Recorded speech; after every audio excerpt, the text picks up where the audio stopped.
ఇప్పుడు మన ఇన్ఫోసిస్ గురించి చెప్తాను. ఇన్ఫోసిస్ తెలుసు కదా, అది తెలియకపోతే అసలు ఈ వీడియో చూడటం కూడా వేస్ట్. ఇన్ఫోసిస్ అనేది just not a company, it's a textbook of Chanakya's right placement rule. ఎప్పుడో 1981లో బెంగళూరులో ఒక స్మాల్ అపార్ట్మెంట్లో నారాయణమూర్తి గారు, క్రిష్ గోపాలకృష్ణన్, అలాగే షిబులాల్ ఇంకా కొంతమంది కలిసి స్టార్ట్ చేశారు. మూర్తి గారు ది విజనరీ, బిగ్ పిక్చర్ గురించి ఆలోచించేవారు, బోల్డ్ డెసిషన్స్ తీసుకునేవాళ్ళు.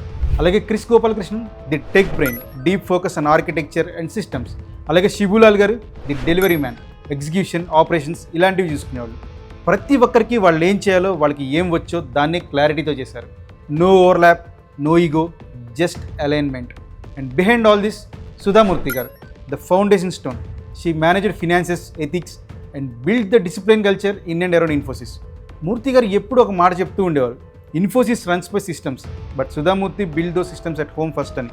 దట్స్ వై ఇన్ఫోసిస్ అనేది ఒక చిన్న గదిలో స్టార్ట్ అయినా సరే గ్లోబల్ బ్రాండ్గా ఎదిగింది. Only one principle, everyone in the right place, exactly like Chanakya said. అదే వీళ్ళు ఒకళ్ళు చేయాల్సింది ఇంకొకరు చేస్తుంటే మనం అసలు ఇన్ఫోసిస్ గురించి ఈరోజు మాట్లాడుకునే వాళ్ళమే కాదు.